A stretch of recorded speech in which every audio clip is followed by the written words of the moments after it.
আমার কথা শুনতে পাচ্ছ তোমরা? ইয়েস ম্যাম, শুনতে পাচ্ছি। আচ্ছা, স্লাইড দেখা যাচ্ছে? Yes ma'am. স্লাইড চেঞ্জ না হলে সাথে সাথে আমাকে জানাবে, ঠিক আছে? Yes ma'am. আচ্ছা, ঠিক আছে। এই চ্যাপ্টারের শুরুতেই তোমাদের কিছু জিনিস জানতে হবে যে পেইন কি, পেইনের টাইপসটা কয় ধরনের পেইন আছে, কেন হয়, ওটা আমরা কিভাবে রিলিফ করতে পারি। আমরা গ্রসলি জানি যে পেইন সাধারণত 3 ধরনের হয়, somatic pain, visceral pain and present মাত্র 4 জন, অন্তরা, স্বর্ণা আর রোগ 45। ম্যাম আর আমি ভিসেরাল পেইন মানে যে ম্যাম অ্যাপেন্ডিসাইটিস বা হচ্ছে বা মানে কোন একটা ভিসেরাল অর্গান থেকে অরিজিন হয়। হ্যাঁ হ্যাঁ, যে পেইনটা সোমাটিক হয়। পেইনটা, আর সোমাটিক ম্যাম পেইনটা সোমাটিক, মেইনলি, হ্যাঁ বলো। আর ম্যাম সোমাটিক পেইনটা হচ্ছে যে আমরা নরমালি যে ব্যথা পেলে যে পেইনটা হয়। স্কিনে, জয়েন্টে, হ্যাঁ সেটা কিভাবে সাধারণত হয় একটা কজ থাকে যে কোনো একটা রিলিজ মানে কোনো হচ্ছে। ট্রমা। হ্যাঁ ইয়েস ম্যাম।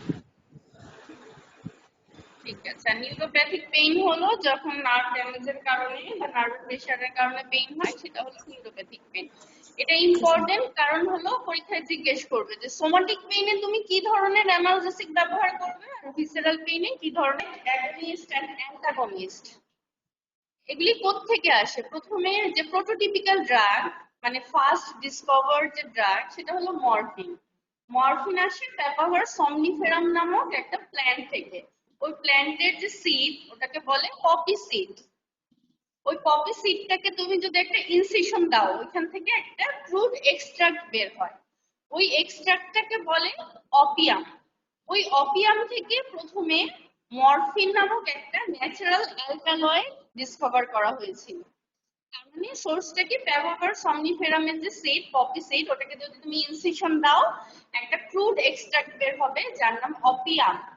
এই অপিয়াম থেকে পরে ন্যাচারাল অ্যালকালয়েডস যে মরফিন, কোডিন, এগুলি ডিসকভার করা হয়েছে। ম্যাম, ম্যাম হ্যাঁ বলো। ওই যে ফুড এক্সট্রাক্ট মানে এটা কি ওই যে আমরা যে বলি যে মানে কষ জাতীয় কিছু?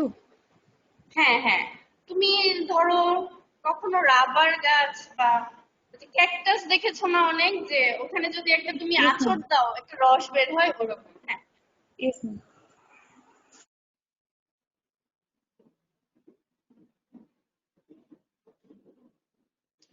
আর এখানে একটা জিনিস জানতে হবে তোমাদের যে অপিয়েটস কাকে বলে আর অপিওয়েড কাকে বলে।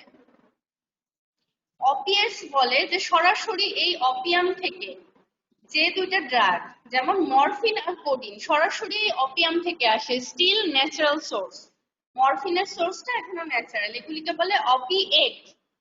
আর অপিওয়েড বলে যে কোনো কম্পাউন্ড যেটা অপিওয়েড রিসিপ্টর, অপিওয়েড রিসিপ্টরের উপর কাজ করে, তাকে বলে অপিওয়েড। অপিওয়েড রিসিপ্টর আমাদের কি কি আছে? 3টা রিসিপ্টরের সাবটাইপ হলো 3টা: mu receptor, delta receptor and kappa receptor. Kappa receptor. হ্যাঁ, তার মানে বডিতে 3 ধরনের রিসিপ্টর আছে: মিউ, ডেল্টা এন্ড কাপ্পা। আর আমাদের যে এন্ডোজেনাস অপিওয়েড, এটা প্রায় ভাইবাতে জিজ্ঞেস করে যে আমাদের এন্ডোজেনাস অপিওয়েড কি কি আছে। দেখবে যে অনেক সময় ব্যথা পেলে আমরা কি করি, নিজেদের স্কিন নিজেরাই রাব করি, তারপর দেখা যায় যে একটু পরে ব্যথাটা একটু কমে গেল। তার মানে আমাদের বডিতে কিছু এন্ডোজেনাস অপিওয়েড আছে যা কিনা আমাদের পেইনটাকে রিলিফ করতে সাহায্য করে। এই 3টার নাম হলো এন্ডরফিন, এনকেফালিন এন্ড ডাইনরফিন।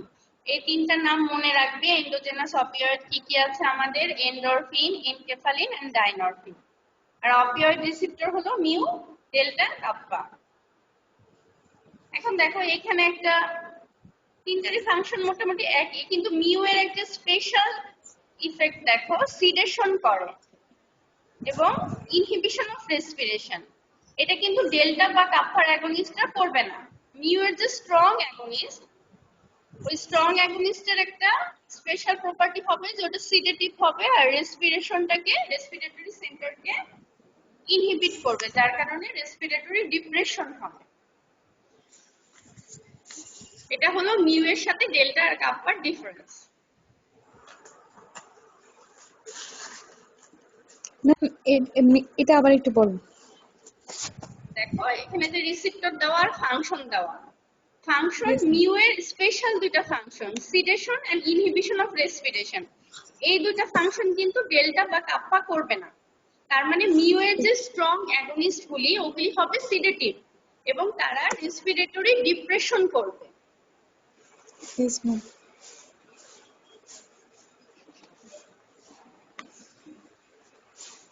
এই তিনটা নাম মনে রাখবে, রিসিপ্টর মনে রাখবে।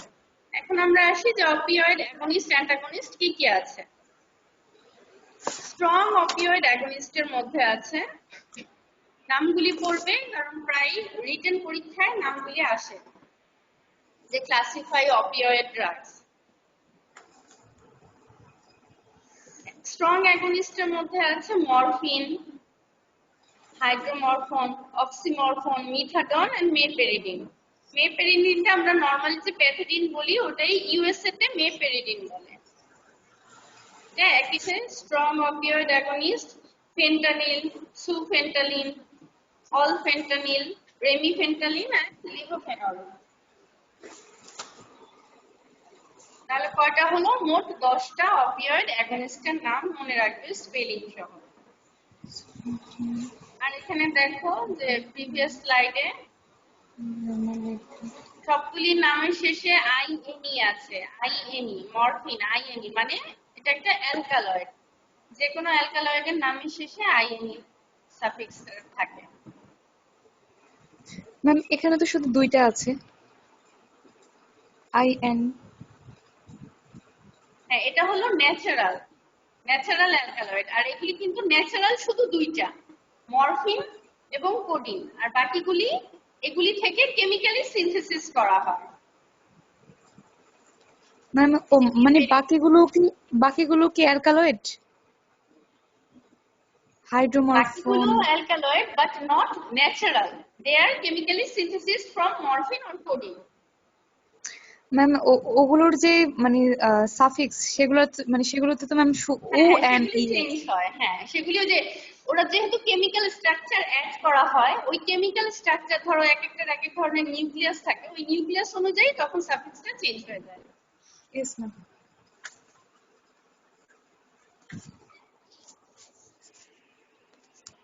এটা গেল স্ট্রং অ্যাগনিস্ট। এখন আসো পার্শিয়াল অ্যাগনিস্ট। পার্শিয়াল অ্যাগনিস্টের আরেকটা নাম হলো মিক্সড অ্যাগনিস্ট অ্যান্টাগনিস্ট। এখন আমাকে পার্শিয়াল অ্যাগনিস্টের ডেফিনেশনটা বলো। আমরা পড়েছিলাম জেনারেল প্রিন্সিপালস অফ ফার্মাকোলজিতে, পার্শিয়াল অ্যাগনিস্ট হলো যখন পার্শিয়াল অ্যাগনিস্ট একটা রিসেপ্টরের সাথে বাইন্ড করবে তখন রিসেপ্টরটাকে উইকলি অ্যাক্টিভেট করবে, মানে উইক রেসপন্স হবে রিসেপ্টরটা অ্যাক্টিভেট করার মাধ্যমে। কিন্তু মানে স্ট্রং। যখন আমি বলছি যে পার্শিয়াল অ্যাগনিস্ট কাকে বলে। ম্যাম এটা পার্শিয়াল স্ট্রং অ্যাগনিস্ট কোনটা আমি বুঝতে পারছি না, আবার বলো। ম্যাম পার্শিয়াল অ্যাগনিস্ট হচ্ছে, এটা তো মানে পার্শিয়ালি হচ্ছে ওই যে রিসেপ্টরটাকে ব্লক করে রাখে, কিন্তু স্ট্রং অ্যাগনিস্টের প্রেজেন্সে সেটা হচ্ছে অ্যান্টাগনিস্ট হিসেবে কাজ করে। হ্যাঁ, পার্শিয়ালি কিন্তু রিসেপ্টরটাকে ব্লক করে রাখে এটা হবে না, বলবে যে partial agonist bind with receptor and produce a weak response. রিসেপ্টরটাকে ব্লক করবে কখন? যখন একটা তুমি স্ট্রং অ্যাগনিস্টের প্রেজেন্সে পার্শিয়াল অ্যাগনিস্ট দিবে। নরমালি তুমি একটা পেশেন্টকে কোডিন দিলে কি হবে? কোডিনটা মিউ রিসেপ্টরের উপর সাথে বাইন্ড করবে, একটা উইক রেসপন্স করবে, মরফিনের মতো এত স্ট্রং রেসপন্স করবে না। তার মানে মরফিনের চেয়ে কম সিডেশন হবে, মরফিনের চেয়ে কম রেসপিরেটরি ডিপ্রেশন হবে, কিন্তু ইফেক্ট হবে, উইক ইফেক্ট হবে। কিন্তু যখনই তুমি কোডিংটা দিবে ইন প্রেজেন্স অফ মরফিন, মানে মরফিন হলো একটা স্ট্রং অ্যাগনিস্ট, তখন কি হবে? তখন এই কোডিনটা একটা অ্যান্টাগনিস্ট হিসেবে কাজ করবে। তখন কোডিনটা ওই মিউ রিসেপ্টরের উপর বাইন্ড করে মরফিনটাকে আর কাজ করতে দিবে না। এটাই হলো মানে এক্সাম্পল হিসেবে এভাবে বলা যায়। এই জন্য এদেরকে বলে মিক্সড অ্যাগনিস্ট অ্যান্টাগনিস্ট, কারণ একলা দিলে যখন তুমি ইন্ডিভিজুয়াল দিবে ও অ্যাগনিস্ট হিসেবে কাজ করবে, উইক অ্যাগনিস্ট, আর যখন in presence of a strong agonist দিবে তখন এটা অ্যান্টাগনিস্ট হিসেবে কাজ করবে। দেখো partial agonist or mixed agonist অ্যান্টাগনিস্টের মধ্যে কি কি আছে? কোডিন, হাইড্রোকোডন। কোডিনও কিন্তু ন্যাচারাল সোর্স। কোডিনেরও আরেকটা নাম হলো অপিয়েটস।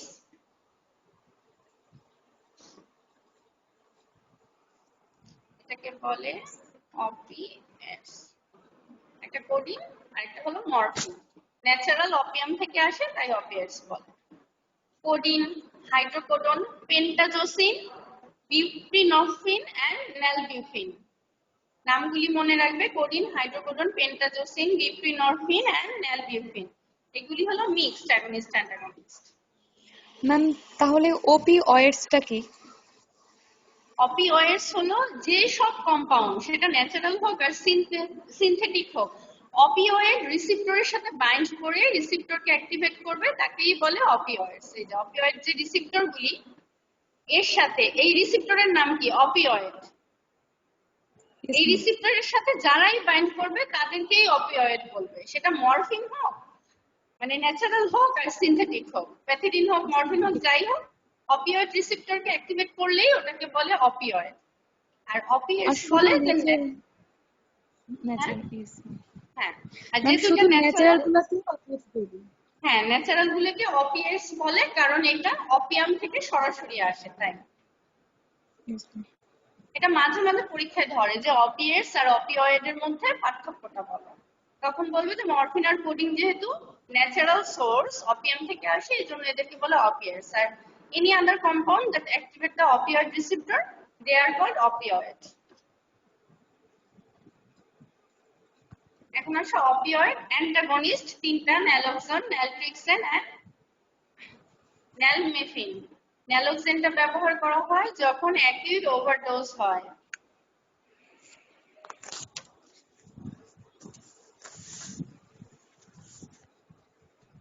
দেখো এই ফিগারটা, স্লাইড চেঞ্জ হচ্ছে তো। Yes, ma'am. এই টেবিলটা দেখবে, এখানে দেখো মিউ রিসেপ্টরের স্ট্রং অ্যাগনিস্ট হলো এগুলি: মরফিন, হাইড্রোমরফিন, অক্সিমরফিন, ইথাডন, মেফেরিডিন, ফেন্টানিল, অলফেন্টানিল, লেমিফেন্টানিল। এগুলি হলো মিউ এর স্ট্রং অ্যাগনিস্ট। আর যেগুলি প্লাস মাইনাস দেওয়া সেগুলি হলো পার্শিয়াল অ্যাগনিস্ট: কোডিন, হাইড্রোকোডন, পেন্টাজোসিন, বিউপ্রিনরফিন। দেখো ন্যালবুফিনটা কিন্তু মিউ রিসেপ্টরের অ্যান্টাগনিস্ট, কিন্তু কাপ্পা রিসেপ্টরের অ্যাগনিস্ট। তার মানে Agonist. ন্যালবুফিনটা যদি দাও তুমি, সিডেশন হবে না, রেসপিরেটরি ডিপ্রেশন হবে না, কারণ সিডেশন আর respiratory depression is the function of mu receptor. ন্যালবুফিনটা যেহেতু কাপ্পাকে স্টিমুলেট করবে, পেইন কমবে, অ্যানালজেসিয়া হবে, কিন্তু সিডেশন আর রেসপিরেটরি ডিপ্রেশন হবে না। আর পটেন্সি, মোস্ট পটেন্ট হলো এখনো মরফিন। মরফিনকে স্ট্যান্ডার্ড ধরে করা হয়। আচ্ছা বলো তো, মরফিনটা কি আমরা ওরালি দেই নাকি প্যারেন্টারালি দেই? ম্যাম প্যারেন্টালি। ওরালি দিলে কি হয়? ওরালি দেওয়া যায়, কিন্তু ওরালি দিলে ওর কি হয়, ফাস্ট পাস মেটাবলিজমটা একদম 70% পর্যন্ত হয়, মানে বায়োঅ্যাভেলেবিলিটি খুবই কম হবে ফাস্ট পাস মেটাবলিজম। এই জন্য এটা better to given in parenteral route. আমাদের দেশে ওরাল কোনো ফর্মুলেশন নেই, আমাদের দেশে প্যারেন্টারাল ফর্মুলেশন, কিন্তু বাইরে ইউএসএ তে ওরাল ফর্মুলেশন আছে, কিন্তু ওটাতে হেপাটিক ফাস্ট পাস মেটাবলিজমটা খুব বেশি হয়, বায়োঅ্যাভেলেবিলিটিটা কমে যায়।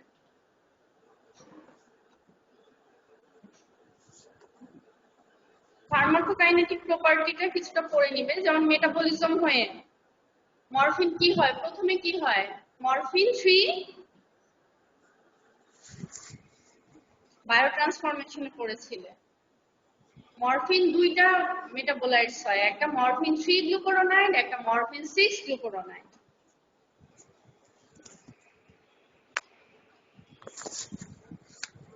এখন দেখো কিভাবে কাজ করে। দুইভাবে কাজ করে অপিওয়েড ড্রাগগুলি। প্রথমে হলো যে they close the voltage gated calcium channel on presynaptic nerve terminal and thereby reduce the transmitter release. Transmitter means neurotransmitter. And another mechanism is they open. Calcium channel close করবে আর potassium channel কে open করবে. They open potassium channel. Potassium channel open করলে আমরা জানি যে potassium ঢুকলে hyperpolarization হয়। আর hyperpolarization মানেই হলো inhibitory postsynaptic potential.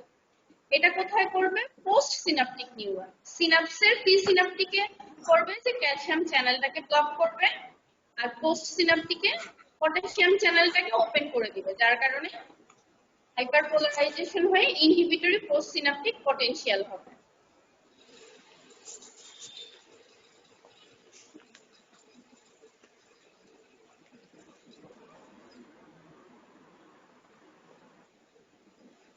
আমরা যে দেখলাম যে নিউরোট্রান্সমিটার রিলিজকে রিডিউস করে, কোন কোন নিউরোট্রান্সমিটার? এগুলি হলো mainly excitatory neurotransmitter, glutamate, acetylcholine, norepinephrine, serotonin and substance P. পরীক্ষায় মেকানিজম অফ অ্যাকশন আসলে সুন্দর করে প্রি সিনাপটিক পোস্ট সিনাপটিক ভাগ করে ফ্লো চার্ট অনুযায়ী দিবে, ঠিক আছে? ম্যাম ম্যাম কোন নিউরোট্রান্সমিটারটা আমাদের মানে ইউফোরিক করে? এক্সাইটেটরি নিউরোট্রান্সমিটার গুলি মেইনলি নরএপিনেফ্রিন, সেরোটোনিন। আমরা কি পড়েছিলাম যে ডিপ্রেশন কখন হয়? যখন সেরোটোনিন কমে যায়, নরএপিনেফ্রিন। হ্যাঁ,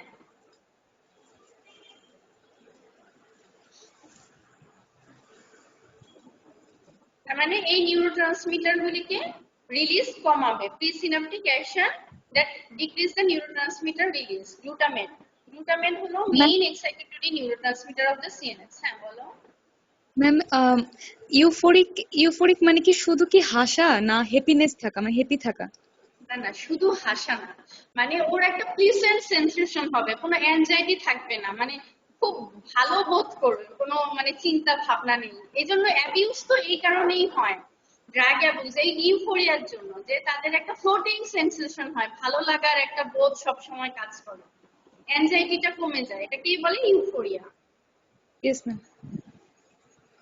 ইট is the main cause of abuser. Yes ma'am. দেখো এই ফিগারটা, এখানে কি করে দেখো, পটাশিয়াম চ্যানেলকে ওপেন করছে আর ক্যালসিয়াম চ্যানেলকে ব্লক করে দিবে। MOR মানে মিউ অপিওয়েড রিসেপ্টর।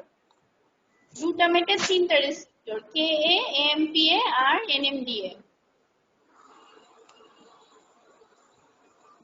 এগুলিকে বলে গ্লুটামেটের আয়োনোট্রপিক রিসেপ্টর। গত ক্লাসে জানতে চেয়েছিলে যে আয়োনোট্রপিক রিসেপ্টর কি।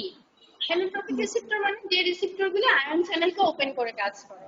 আরেক ধরনের রিসেপ্টর আছে, ওটাকে বলে মেটাবোট্রপিক রিসেপ্টর। ওই রিসেপ্টর গুলি জি প্রোটিনকে অ্যাক্টিভেট করে কাজ করে, মানে জি প্রোটিনকে অ্যাক্টিভেট করবে, তারপর সাইক্লিক AMP, IP3, DHG এগুলি হবে।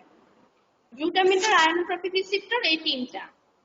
পরীক্ষায় আসে না, জাস্ট জানার জন্য যে AMPA দিয়ে কি হয়।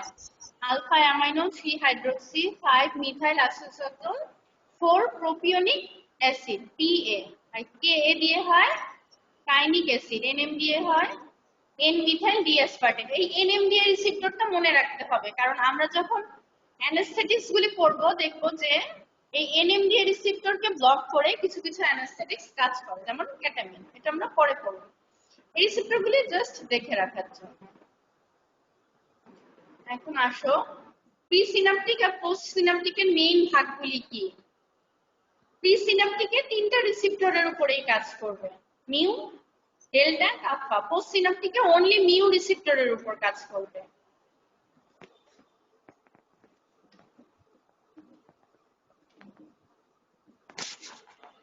প্রিসিনাপটিকে ক্যালসিয়াম চ্যানেলটাকে ক্লোজ করবে আর পোস্ট সিনাপটিকে পটাশিয়াম চ্যানেলকে ওপেন করবে। প্রিসিনাপটিকে নিউরোট্রান্সমিটার রিলিজ কমানোর মাধ্যমে কাজ করবে আর পোস্ট সিনাপটিকে হাইপারপোলারাইজেশন করবে, যার কারণে ইনহিবিটরি পোস্ট সিনাপটিক পটেনশিয়াল হবে।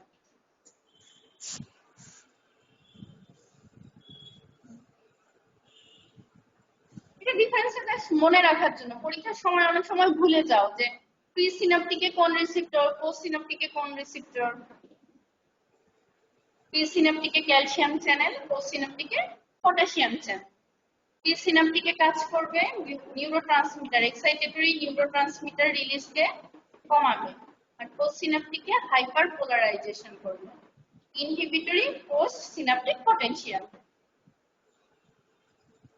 রিটেনে কিন্তু প্রায় আসে mechanism of action of morphine. শুধু মরফিন না, যে কোনো অপিওয়েড অ্যানালজেসিক আসলেই এই মেকানিজমটা দিয়ে দেবে।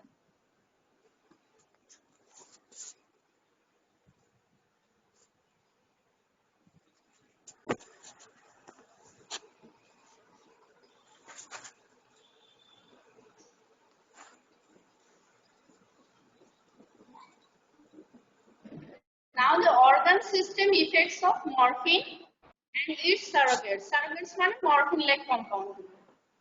ইফেক্টটাকে আমরা মেইনলি দুই ভাগে ভাগ করব, central nervous system effect and peripheral effects. Central nervous সিস্টেমে আমরা দুই ভাগে ভাগ করতে পারি, এক্সাইটেটরি ইফেক্ট, ইনহিবিটরি ইফেক্ট। এখানে এক্সাইটেটরি কোনগুলি, স্টিমুলেটরি ইফেক্ট কোনগুলি, যেমন euphoria, miosis, nausea, vomiting, truncal rigidity, এগুলি হলো স্টিমুলেটরি ইফেক্ট। হ্যাঁ, এক্সাইটেটরি ইফেক্ট। আর ইনহিবিটরি ইফেক্ট হলো analgesia, sedation, respiratory depression, cough suppression. Morphine যখন ইনজেক্টেবল ফর্মে দেওয়া হয় তখন অবশ্যই সাথে একটা অ্যান্টিএমেটিক দিতে হয়, কারণ মরফিন নশিয়া ভমিটিং করে।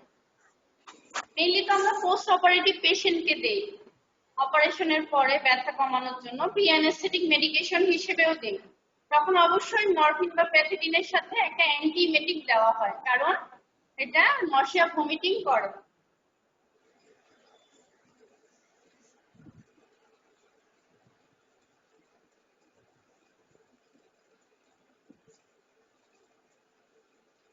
যেহেতু রেসপিরেটরি ডিপ্রেশন করে, যেসব পেশেন্টের ব্রঙ্কিয়াল অ্যাজমা বা সিওপিডি আছে তাদের ক্ষেত্রে কিন্তু দেওয়া যাবে না। এজন্য পেশেন্টের হিস্ট্রি নিতে হবে। ম্যাম কেন হ্যাঁ বলো। ম্যাম ব্রঙ্কিয়াল অ্যাজমাতে ওই রেসপিরেটরি ডিপ্রেশন করবে দেখে দেওয়া যাবে না? হ্যাঁ হ্যাঁ,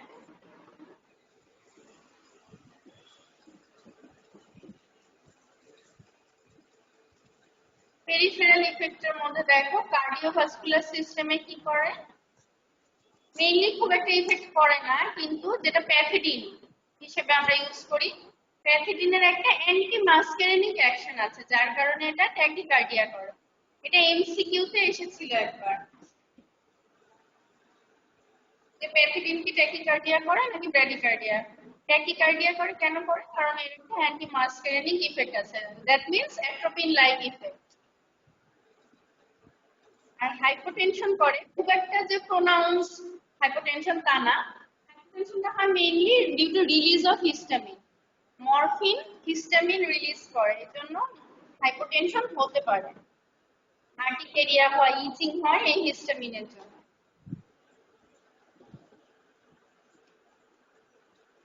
দেখবে অস্পিতে প্রায় একটা কোশ্চেন আসে, name the drug that causes release of histamine. এখানে একটা পেলাম আমরা, মরফিন হিস্টামিন রিলিজ করে। আবার যখন আমরা নিউরোমাসকুলার জাংশন কভার করেছিলাম তখন পেয়েছিলাম। নেক্সট ক্লাসে আমি জিজ্ঞেস করব কোন কোন ড্রাগ হিস্টামিন রিলিজ করে। এটা গেল কার্ডিওভাস্কুলার সিস্টেমে। নেক্সট হলো গ্যাস্ট্রোইন্টেস্টিনাল ট্র্যাক্টে কি করে, কনস্টিপেশন করে। এই কনস্টিপেশন করার জন্যই আমরা যখন নন ইনফেক্টিভ ডায়রিয়া হয়, মানে ডায়রিয়ার কোনো ইনফেকশাস কজ নেই, কোনো ব্যাকটেরিয়া ভাইরাস নেই, ওই ডায়রিয়ার ক্ষেত্রে আমরা অপিওয়েড ইউজ করতে পারি কনস্টিপেশন করার জন্য। এটা কিভাবে কনস্টিপেশন করে? লার্জ ইন্টেস্টাইনে এটা প্রপালসিভ পেরিস্টালসিসটাকে কমিয়ে দেবে। পেরিস্টালসিস কমে গেলে কি হয়, যে ফুড, আমাদের যে ফুডটা বা ফিকাল মাসটা ওটা বেশি সময় ধরে লার্জ ইন্টেস্টাইনে থাকবে। যত সময় ধরে লার্জ ইন্টেস্টাইনে থাকবে ওয়াটারটা অ্যাবজর্পশন হয়ে যাবে, যার কারণে ফিকাল ম্যাটেরিয়ালটা কি হবে, হার্ড হয়ে যাবে, which leads to constipation. In the large intestine, propulsive peristaltic waves are diminished. and tone is increased. These delay the passage of the fecal mass and allow increased absorption of water. এই increased absorption of water এর কারণে constipation হবে, স্টুলটা hard হয়ে যাবে। Yes, ma'am.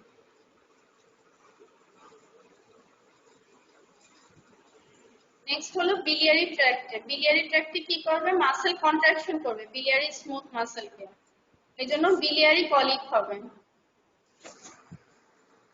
এজন্য কোনো biliary colic এর পেশেন্টকে যদি মরফিন দাও কি হবে? ওর colic পেইনটা আরো বেড়ে যাবে, কারণ biliary স্মুথ মাসেলকে সে কন্ট্রাক্ট করবে।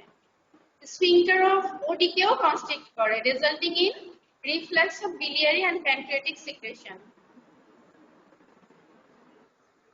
and elevated plasma amylase and lipase level। এটা এমসিকিউ তে এসেছিল একবার, যে অ্যামাইলেজ আর লাইপেজ লেভেলটা কি বাড়ে নাকি কমে? বেড়ে যায়, কারণ স্ফিংক্টার অফ বডিটা কনস্ট্রিক্ট করার জন্য প্যানক্রিয়াটিক আর biliary সিক্রেশনের ফ্লো হয় না।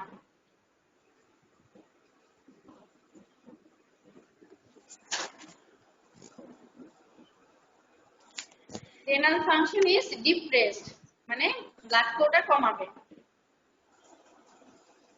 Mu opioid have an anti-diuretic effect, মানে এডিএইচ এর মতো ইফেক্ট করে, ডাইউরেসিসটাকে প্রিভেন্ট করে। আবার দেখা যায় যে এটা ব্লাডারের যে মাসল তাকে, মানে স্ফিংক্টারটাকে কনস্ট্রিক্ট করে, এজন্য অনেক সময় ইউরিনারি রিটেনশন হয়।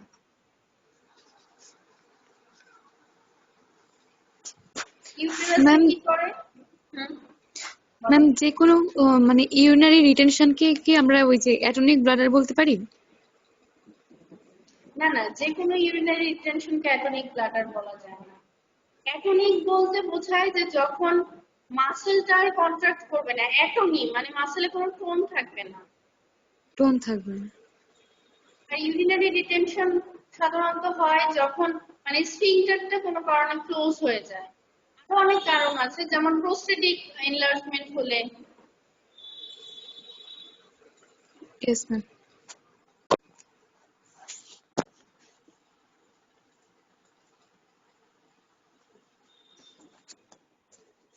বলে যে অপিওয়েড অ্যানালজেসিক গুলি লেবারকে প্রলং করতে পারে। কিভাবে করে? দে ইনহিবিট দ্য ইউটেরাইন কন্ট্রাক্টিলিটি, ইউটেরাইনের কন্ট্রাক্টিলিটিটাকে কমায়, এজন্য লেবারটা প্রলং হতে পারে। এজন্য দেখা যায় যে লেবারের আগে পেইন কমানোর জন্য কখনো অপিওয়েড অ্যানালজেসিক দেওয়া হয় না।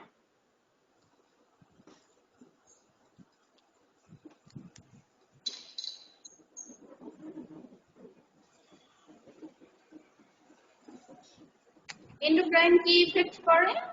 Opioids stimulate the release of ADH, antidiuretic hormone, prolactin, and somatotropin, and inhibit the release of luteinizing hormone. এগুলি এমসিকিউ এর জন্য জেনে রাখতে হবে যে কোন হরমোন রিলিজটাকে বাড়ায়, কোন হরমোন রিলিজটাকে কমায়।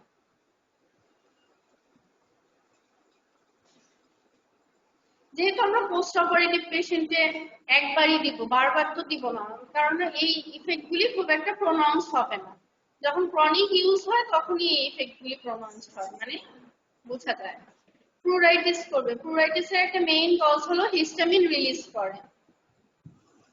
Morphine and codeine produce flushing, and সবগুলি অপিওয়েড অ্যানালজেসিকই কিন্তু হিস্টামিন রিলিজ করে না, মরফিন আর কোডিন করে। আর কোনটা কোনটা করে এটা তোমরা নেক্সট ক্লাসে খুঁজে খুঁজে আমাকে বলবে, কোন কোন অপিওয়েড অ্যাগনিস্টগুলি হিস্টামিন রিলিজ করে আর আদার কোন ড্রাগগুলি হিস্টামিন রিলিজ করে।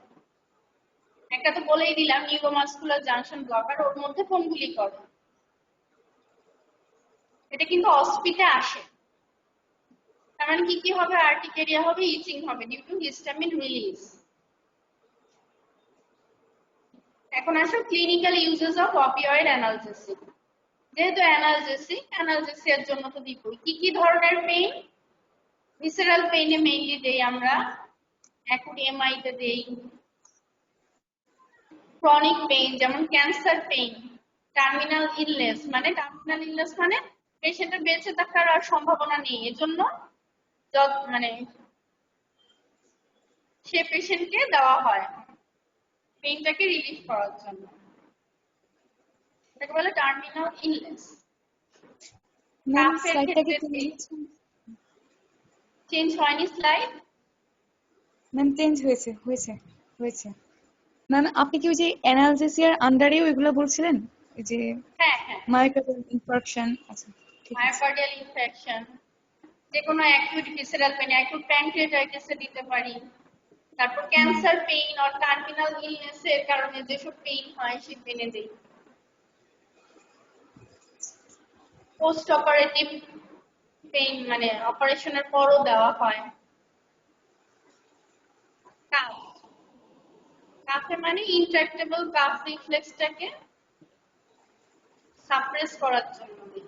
বলতে পারবে কাফের জন্য কোন কোন অপিওয়েড অ্যানালজেসিক গুলি দেই আমরা? অপিওয়েড কম্পাউন্ড, এটা কিন্তু রিটেনে এসেছে যে অ্যান্টি মটিলিটি আর অ্যান্টিটাসিভ অপিওয়েড ড্রাগস। এটা সম্ভবত মে 2019-এ এসেছে কিংবা নভেম্বর 19-এ এসেছে। আমি যখন কোশ্চেন সলভ করে ক্লাস নিয়েছিলাম তখন বলেছিলাম অ্যান্টি মটিলিটি ড্রাগ হিসেবে দেই এই দুইটা, ডাইফেনক্সিলেন এন্ড লোপেরামাইড। এটা মটিলিটিটাকে কমাবে লার্জ ইন্টেস্টাইনে, যার কারণে ডায়রিয়া কমবে। আর অ্যান্টিটাসিভ ড্রাগ কোনগুলি দেই? ম্যাম কাফে তো কোডিন দিই না, কোডিন। হ্যাঁ, কোডিন দেই, শুধু কোডিন না আরো আছে। দেখো অ্যাকিউট পালমোনারি ইডিমাতেও দেই। অ্যাকিউট পালমোনারি ইডিমাতে কিভাবে কাজ করে? এটা অ্যাংজাইটি কমাবে, প্রিলোড কমাবে, আফটার লোড কমাবে।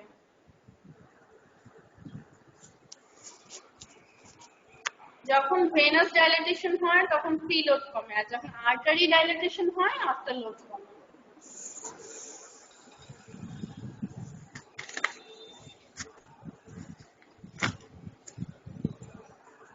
শিভারিং এ দেই প্যাথেডিন। প্রি অ্যানেস্থেটিক মেডিকেশনের দেই। কেন দেই? তিনটা ইফেক্টের জন্য: সিডেটিভ ইফেক্ট, অ্যানজিওলাইটিক ইফেক্ট আর অ্যানালজেসিক ইফেক্ট। এই তিনটা ইফেক্টের কারণে আমরা প্রি অ্যানেস্থেটিক মেডিকেশন হিসেবে অপিওয়েড অ্যানালজেসিক দিতে পারি।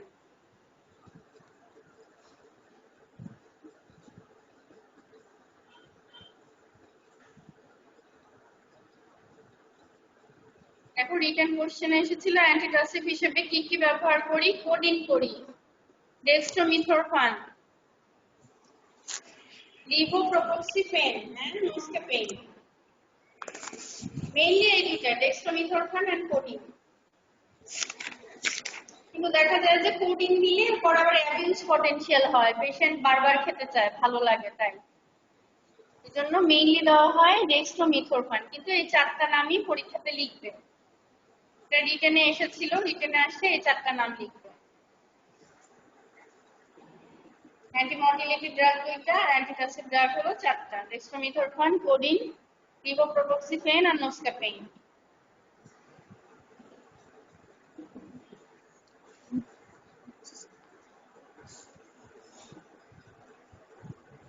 অ্যাডভার্স ইফেক্ট কি কি হতে পারে? আমি বারবার বলি যে ক্যাটজান পড়ো না পড়ো, টেবিলগুলি অবশ্যই দেখবে, ঠিক আছে?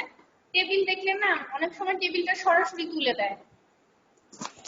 দেখবে রিটেন কোশ্চেনে নতুন ধরনের প্যাটার্ন হচ্ছে কোশ্চেনে,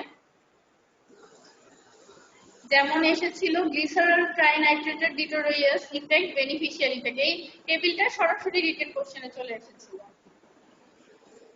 adverse effect with acute use, adverse effect with chronic use. Acute use করলে কি হবে? রেসপিরেটরি ডিপ্রেশন হবে, nausea, vomiting, pleuritis, urticaria, constipation, urinary retention, কারণ ব্লাডার স্ফিংক্টারটাকে কনস্ট্রিক্ট করবে, ডেলিরিয়াম, সিটেশন হবে, মাইক্রোমা সিজার, এগুলি হবে। আর ক্রনিক যদি ইউজ করি কি হবে? হাইপোগোনাডিজম, ইমিউনোসাপ্রেশন, অ্যাপেটাইট বেড়ে যায়, এজন্য increase feeding, increase growth hormone secretion. আমরা একটু আগে দেখলাম না যে সোমাটোট্রপিনের রিলিজটাকে বাড়ায়, উইথড্রল ইফেক্ট হয়। অনেকদিন ইউজ করার পর তুমি যদি ইউজটা বন্ধ করে দাও উইথড্রল ইফেক্ট হয়। উইথড্রল ইফেক্টের কিছু সাইন সিম্পটম হয়, টলারেন্স হবে, ডিপেন্ডেন্সি হবে, অ্যাবিউজ, অ্যাডিকশন, এই সবগুলি ডেফিনেশন করতে হবে। উইথড্রল ইফেক্ট কি কি কি হয়, সাইন সিম্পটম, টলারেন্স কি, ডিপেন্ডেন্সি কি, অ্যাবিউজ কি, অ্যাডিকশন কি। হাইপারঅ্যালজেসিয়া মানে পেইনের সেন্সেশনটা বেড়ে যাবে। মনে হবে ব্যথা না পেলেও ব্যথা পাচ্ছে। ইম্পেয়ারমেন্ট কম।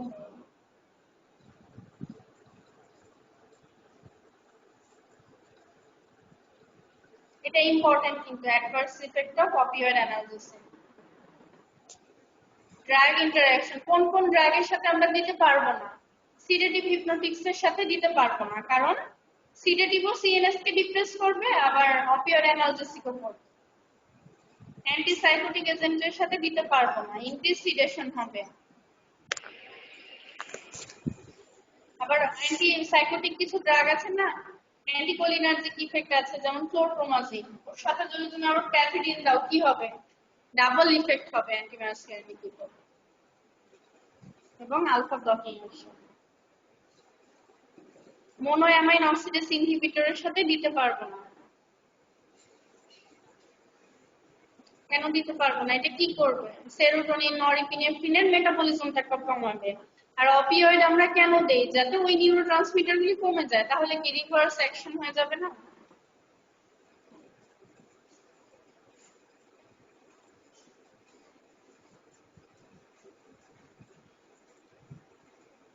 ড্রাগ ইন্টারঅ্যাকশনে এই তিনটা নাম মনে রাখবে, সহজ। কোনটা কোনটা দিব না, কেন দিব না। এখন দেখো একটা টার্ম আছে যে পেশেন্ট কন্ট্রোলড অ্যানালজেসিয়া। এক ধরনের পেইন আছে যাকে বলে ব্রেক থ্রো পেইন, মানে যেসব পেশেন্টের ধরো ক্যান্সার পেশেন্টদের কোনো কারণে ব্যথা হচ্ছে, ব্যথাটা হঠাৎ করে ফ্লেয়ার আপ হয়, মানে হঠাৎ করে অনেক বেড়ে যায়। পেশেন্ট যদি অ্যানালজেসিয়া পাচ্ছে তবুও হঠাৎ করে ফ্লেয়ার আপ হয় ব্যথার। এই জন্য পেশেন্টকে কি করা হয়, একটা ডিভাইস দিয়ে দেওয়া হয়, প্যারেন্টাল ডিভাইস, যেখানে যখন পেশেন্টের এই ব্রেক থ্রু পেইনটা হবে, হঠাৎ করে ফ্লেয়ার আপ হবে, পেশেন্ট নিজেই একটা বাটন প্রেস করে সে অ্যানালজেসিক নিতে পারবে। একটা বাটন প্রেস করবে, একটা desired amount of opioid analgesic push হয়ে যাবে ইন্ট্রাভেনাসলি। এটাকে বলে পেশেন্ট কন্ট্রোলড অ্যানালজেসিয়া, মানে পেশেন্টের যখন ব্রেক থ্রু পেইন হবে পেশেন্ট নিজে নিজে সেটা দিয়ে দিতে পারবে। এটা জাস্ট জানার জন্য যে পিসিএ বলে, বিএসএমএম তে ব্যবহার করা হয়। আমরা পড়েছিলাম পড়বো যে মরফিনের কন্ট্রাইন্ডিকেশন হলো হেড ইনজুরির পেশেন্টকে দিতে পারি না, কারণ ইন্ট্রাক্রেনিয়াল প্রেসার বাড়ায়। মরফিন কিভাবে ইন্ট্রাক্রেনিয়াল প্রেসার বাড়ায়? দেখো, যখন রেসপিরেটরি ডিপ্রেশন হয় আমরা কি করব? নিঃশ্বাস নিব না, কম নিব, এই জন্য কার্বন ডাই অক্সাইডটা রাইজ হবে, partial pressure of carbon dioxide বেড়ে যাবে। Partial pressure of carbon dioxide বাড়ার কারণে সেরিব্রাল ভেসোডাইলেশন হবে। কিভাবে হবে এই ভেসোডাইলেশনটা? ভাস্কুলার রেজিস্ট্যান্স কমে যাবে, যার কারণে ভেসোডাইলেশন হবে। ভেসোডাইলেশন হলে সেরিব্রাল ব্লাড ফ্লো বাড়বে, যার কারণে ইন্ট্রাক্রেনিয়াল প্রেসার বাড়বে। এটা মাঝে মাঝে ভাইভাতে জিজ্ঞেস করা হয়, আর রিটেনে একবার এসেছিল। How morphine increase intracranial pressure? When partial pressure of carbon dioxide rises as a consequence of respiratory depression, this increased partial pressure of carbon dioxide leads to cerebral vasodilation due to decreased cerebral vascular resistance. As a consequence, there is increased cerebral blood flow and then increasing intracranial pressure. Ma'am, এই জায়গাটা এই যে partial pressure of carbon dioxide বাড়ার কারণে মানে cerebral vascular resistance কিভাবে হলো, কি কমে যায়? ভাস্কুলার রেজিস্ট্যান্স কমে যাবে, ভেসোডাইলেশন হবে। ভেসোডাইলেশন হলে কি রেজিস্ট্যান্সটা কমে যায় না, easily blood. Yes yes ma'am. ওই ভেসোডাইলেশনের কারণে ব্লাড ফ্লোটাও বেড়ে যাবে, ইয়েস ম্যাম। যার কারণে ইন্ট্রাক্রেনিয়াল প্রেসারটা বেড়ে যাবে।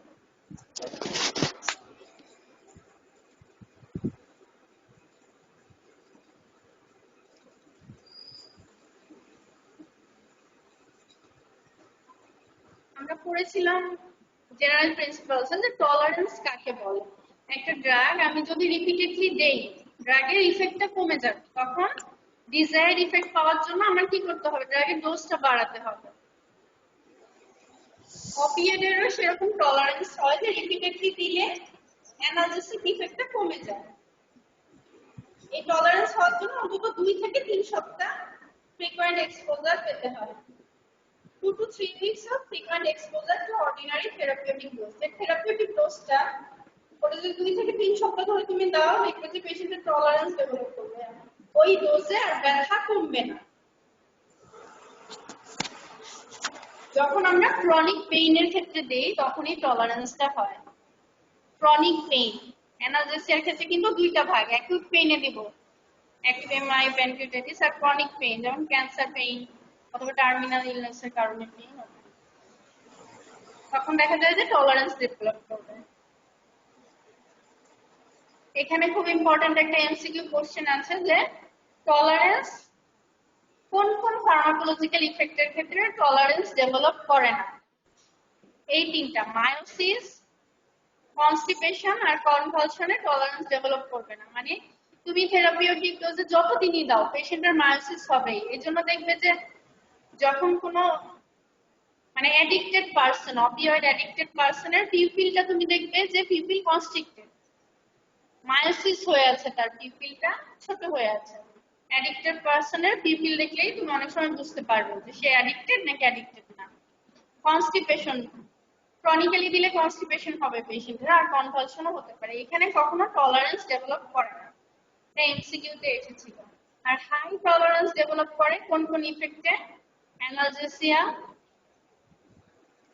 Euphoria sedation respiratory depression nausea vomiting cough suppression এগুলিতে টলারেন্স ডেভেলপ করে মানে থেরাপিউটিক ডোজে যদি 2 থেকে 3 সপ্তাহ দাও পরে এই ইফেক্টগুলি কমে যাবে ম্যাম ডিসফোরিয়াটা কি ডিসফোরিয়া হলো ইউফোরিয়ার অপোজিটটা ম্যাম ডিসফোরিয়া আর ডিপ্রেশন কি এক না ঠিক এক না কিছুটা ডিফারেন্স আছে ডিসফোরিয়া মানে পেশেন্ট একটু ইরিটেবল থাকবে আর ডিপ্রেশনে তো ইরিটেবল থাকে না ডিপ্রেসড থাকে ইয়েস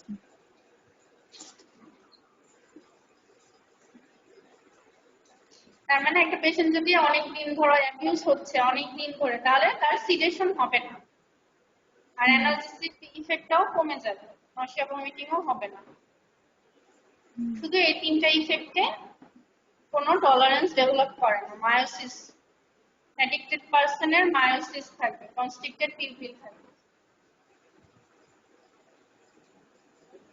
অনেক সময় মায়োসিসকে ভুলে মানে আমিও বলি মিওসিস বলে ফেলি কিন্তু এটা উচ্চারণটা কিন্তু হবে মায়োসিস মিওসিস হলো আমরা যখন সেল ডিভিশনে পড়েছিলাম না মাইটোসিস মিওসিস ওটাকে বলে মিওসিস আর এখানে যখন পিউপিলকে কনস্ট্রিক্ট করে এটার প্রনাউন্সিয়েশনটা হবে মায়োসিস সবারই ভুল হয় আমারও হয় এখন আসো কন্ট্রাইন্ডিকেশনস এন্ড কশনস কখন কখন দিব না পিওর অ্যাগনিস্টের সাথে পার্শিয়াল অ্যাগনিস্ট দিব না কেন দিব না ওটা তো জানোই যখন পিওর অ্যাগনিস্টের সাথে পার্শিয়াল অ্যাগনিস্ট দিব তখন এটা অ্যান্টাগনিস্ট হিসেবে কাজ করবে অ্যানালজেসিয়া হবে না হাইপারঅ্যানালজেসিয়া হবে মানে পেশেন্টের পেইন সেন্সেশনটা আরো বেড়ে যাবে কমার বদলে হেড ইনজুরিতে দিব না ইন্টারক্রেনিয়াল প্রেসার বাড়বে প্রেগন্যান্সিতে দিব না কেন দিব না প্রেগন্যান্সিতে দিলে বাচ্চার অ্যাডিকশনের সম্ভাবনাটা বেড়ে যাবে দেখা যাবে বেবি ডেলিভারির পর বাচ্চাটা খুব ইরিটেবল মানে অনেক কান্না করছে কিছুতেই থামানো যাচ্ছে না কোনো কোনো ক্ষেত্রে কনভালশনও হচ্ছে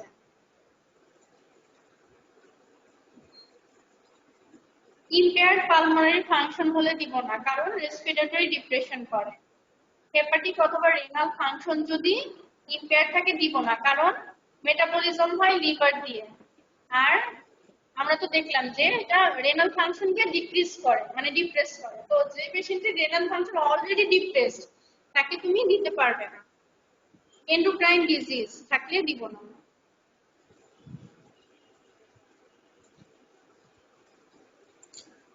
মরফিন কি হেপাটিক ফাংশনকেও মানে করে ডিপ্রেস করে হেপাটিক ফাংশনকে ডিপ্রেস করে না কিন্তু যেহেতু হেপাটিক মেটাবলিজম হয় মরফিন দিলে তো হেপাটিক ফাংশন যদি আগে থেকে ইম্পেয়ার থাকে মেটাবলিজম তো হবে না আচ্ছা তখন আমরা ইফেক্ট বেশি পাবো রেনাল ফাংশনকে ডিপ্রেস করে হেপাটিক ফাংশন ইম্পেয়ার হলে দিব না কারণ হেপাটিক মেটাবলিজম হয় এখন এগুলি জাস্ট এমসিকিউ এর জন্য একটু পড়বে যে মিথাডন মিথাডনটা দেওয়া হয় যখন অপিওয়েডের মিস ইউজ হয় রিহ্যাবিলিটেশন সেন্টারগুলিতে মিথাডন দিয়ে ট্রিটমেন্ট করা হয়। কেন করা হয়? মিথাডনও তো অ্যাগনিস্ট, মরফিনও অ্যাগনিস্ট, তাহলে মিথাডন দিয়ে কেন ট্রিটমেন্ট করা হয়? কারণ তুমি একটা পেশেন্ট অপিওয়েড মিসইউজ করছে, হঠাৎ করে যদি তুমি মরফিনটা উইথড্র করো, উইথড্রল সিমটম হবে, পেশেন্ট ইরিটেবল হয়ে যাবে, ভায়োলেন্ট হয়ে যাবে। এজন্য পেশেন্টকে প্রথমে মিথাডন দিতে হবে। মিথাডন দিলে কি হবে? টলারেন্স আর physical dependency develop more slowly with methadone than with morphine. আর উইথড্রল যে সাইন সিমটম গুলি মিথাডনে কম হবে, মরফিনের চেয়ে কম হবে। The withdrawal sign and symptoms occurring after abrupt discontinuation of methadone are milder than those of morphine. এজন্য পরীক্ষা বলতে পারে যে মরফিনও তো ট্রু অ্যাগনিস্ট, মানে স্ট্রং অ্যাগনিস্ট, মিথাডনও অ্যাগনিস্ট, তাহলে তুমি কেন মিসইউজ হলে মিথাডন দিবে? বলবে যে মিথাডন, আমি যদি মরফিনটাকে অ্যাব্রাপ্ট উইথড্রল করে দেই, উইথড্রল ইফেক্ট হবে, সাইন সিমটম হবে। এজন্য প্রথমে আমি পেশেন্টকে মিথাডন দিব, তারপর আস্তে আস্তে সেই মিথাডনটা স্লোলি ট্যাপারিং ডোজে উইথড্র করব।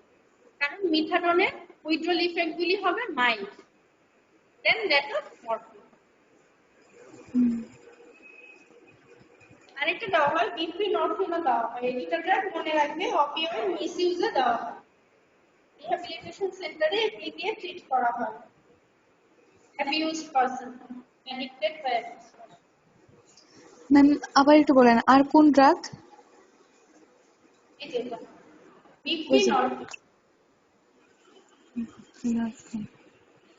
বিপ্রিনরফিনটা কিন্তু আবার স্ট্রং অ্যাগনিস্ট না, এটা হলো পার্শিয়াল মিউ রিসেপ্টর অ্যাগনিস্ট, মানে মিউকে অ্যাক্টিভেট করে কিন্তু উইক রেসপন্স হয়। এটাও বিপিনেফ্রিনটাও দেওয়া হয় মডারেট পেইনে আর অ্যাবিউজ পারসনদের ক্ষেত্রে। Maintenance in rehabilitation program. Next আসো ট্রামাডল। এটা হলো উইক মিউ অ্যাগনিস্ট, কিন্তু এটা সেন্ট্রাল ইফেক্টটা বেশি। এটা কিভাবে ব্যথা কমায়? এটা সেরোটোনিনকে ইনহিবিট করে, সার্চ যেটা, আর উইক নেট ইনহিবিটর। আমরা ওখানে কি দেখেছিলাম যে স্ট্রং যে অ্যাগনিস্ট ওগুলি কিন্তু সেরোটোনিন নরএপিনেফ্রিনের রিলিজটাকে কমিয়ে দেয়, আবার এখানে দেখো এটা দেখছি যে সার্চকে ইনহিবিট করে, তার মানে কিন্তু সেরোটোনিন আর নরএপিনেফ্রিনের কনসেন্ট্রেশন বাড়ে। এটা অ্যাডজুভেন্ট হিসেবে দেওয়া হয় মরফিনের সাথে। ক্রনিক পেইনের ক্ষেত্রে অনেক সময় কিন্তু ক্রনিক পেইনের পেশেন্টরা ডিপ্রেসডও থাকে, তুমি যদি ওদেরকে স্ট্রং অ্যাগনিস্ট দাও কি হবে? সেরোটোনিন নরএপিনেফ্রিন কমে যাবে না অনেক, তখন তো তাদের ডিপ্রেশনটা বেড়ে যাবে। এজন্য অ্যাডজাঙ্ক হিসেবে তখন ট্রামাডলটা দেওয়া হয়। ট্রামাডলটা কি করবে? এটা মডারেট আর উইকলি সেরোটোনিন আর নরএপিনেফ্রিনটাকে লেভেলটাকে একটু বাড়িয়ে রাখে। আমি এনইটি কি নর, হ্যাঁ ম্যাম ওই যে নরএপিনেফ্রিন এনইটি, হ্যাঁ নরএপিনেফ্রিন ট্রান্সপোর্টার, এটা হলো সেরোটোনিন ট্রান্সপোর্টার। এসিআর for serotonin, E for transporter. অ্যান্টিডিপ্রেসেন্টে পড়েছিলাম আমরা। আজকে এই পর্যন্তই। তোমরা কিন্তু যে যে ডেফিনেশন গুলি বলেছি, যে ডিপেন্ডেন্সি কাকে বলে, উইথড্রল ইফেক্টে কি কি হয়, টলারেন্স কাকে বলে, অ্যাবিউজ কাকে বলে, এই ডেফিনেশন গুলি করবে। সোমাটিক পেইন কাকে বলে, ভিসেরাল পেইন কাকে বলে, সোমাটিক পেইনে আমরা কোন ধরনের অ্যানালজেসিক দেই? Ma'am NSAID. হ্যাঁ এনএসএআইডি। ভিসেরাল পেইনে মেইনলি দেয় অপিওয়েড অ্যাগনিস্ট। অপিওয়েড। যাদের আইটেম বাকি তারা আইটেমগুলি ক্লিয়ার করছো? মাত্র 14 জন নিয়ে ক্লাস করলাম, আমি সহ 14 জন, মানে 13 জন। ঠিক আছে, তোমরা এই আইটেমগুলি ক্লিয়ার করে ফেলো আর বাসায় রেগুলার পড়বে।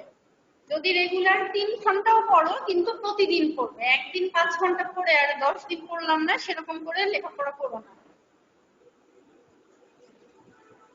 তোমাদের একটা সুযোগ যে ভালোভাবে এই 3টা সাবজেক্ট পড়ার সুযোগটাকে কাজে লাগাও, ভালোভাবে পড়ো। ঠিক আছে, আজকে এই পর্যন্তই। Thank you.